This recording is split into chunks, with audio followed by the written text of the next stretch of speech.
Hey guys, welcome back to my channel.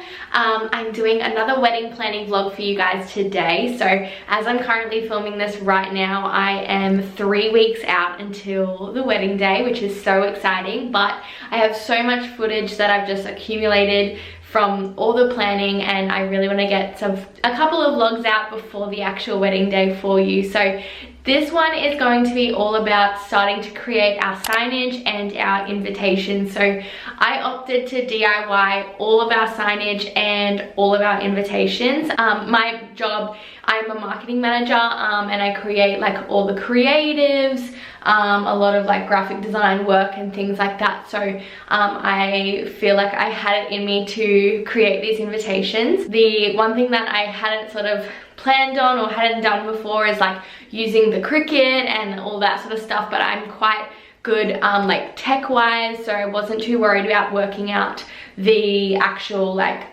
program and things like that. But yeah, not to say there wasn't any hiccups along the way. There definitely was, and I can sort of run you guys through that as this video goes along. And I was very lucky with the signage that my dad is actually a cabinet maker, so he was able to actually like cut out all of the signs and help me paint them and everything like that. And I have a lot more like DIY things coming, but for today, one of our biggest ones that we did was our signs and our invitations. So I thought you guys might enjoy that. So enough said, let's get straight into the video. So I was lucky enough that my amazing mum wanted to help out with all of the wedding planning, and she actually bought a Cricut. She's not just using this for wedding planning, but she is going to be using this, you know, for her future projects. But this definitely was a game changer for all of our wedding DIYs, and we literally couldn't have done any of it without the Cricut. So if you're looking at DIYing, I highly recommend looking into getting yourself a Cricut. Okay, let's talk invitations. So these invites took a lot longer than I originally anticipated, and that's just because we were learning how to use the Cricut, essentially. We didn't realize that we had to have A4 pieces of paper to do a print and cut. We learned that the hard way by really trialing and going through a lot of like 30 centimeter by 30 centimeter paper to then figure out that it likes A4 and that's the best way it's going to work. But that's fine, we got through that, but it did take a lot of hours to get these invitations done. So just keep that in mind if you're willing to DIY. We did about 77 invites, and it still took us quite a bit of time. But let's get into the process of sort of how I made them. So I designed all of the invitations on Canva. We had the actual invite, and then we had like a details card as well. I actually hand drew our venue and then computerized it and popped it on our invites, and they turned out absolutely beautiful. So I was so happy with them. And then we got to do print and cuts. So basically the Cricut did majority of the work from there on, and we just sort of popped it in, said I want to cut it into an art shape, and then we cut out our details card as well, which is more like in a curved sort of rectangular shape. But yeah, and then from there,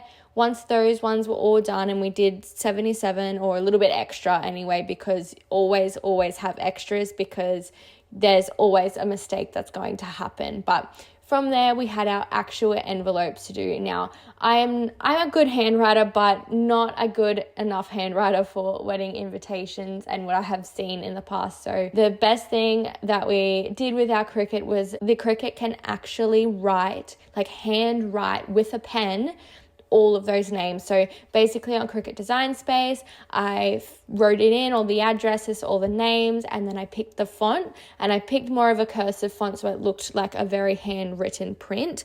And then from there, I stuck it into the machine, a bunch of different envelopes on a really long mat, and it wrote them all the way, and they turned out awesome. That is sort of the process on our invitations. And if you guys have any questions at all, please just let me know in the comments, and I will be sure to help you out, because we use so many YouTube videos for these invitations, and I hope I can just help someone out a little bit more. But just keep in mind that although yes, 100% I saved so much money doing it this way, it does take up a lot of time and a lot of like thinking, energy and effort.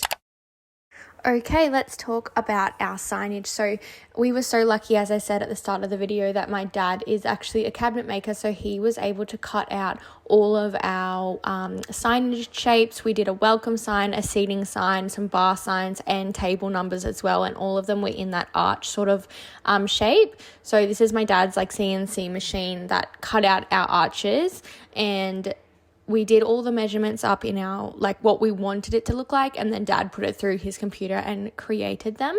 From there, we were able to start painting them. I chose my paint colors and we went to Bunnings to have a little look and get some of that. So then my dad used like an airbrush paint to really paint it on nice with no like streaky lines or anything like that. So that was a really big help. And then basically, we got home, I designed what I wanted the actual signage to look like. So I designed it up on Canva, what I wanted all of our font. I kept all of our fonts the same for like every single DIY that we did, just to keep it nice and cohesive. So my dad helped with all of the measurements, as well as my mum helping with the Cricut and just like peeling off all the transfer tape and sticking on all of the vinyl and things like that. So this is a little look into what our welcome sign looks like. It's a beautiful apricot color, which is sort of a running theme that we've got going on for our wedding. But yeah, it was a lot of time and effort going into our signage again,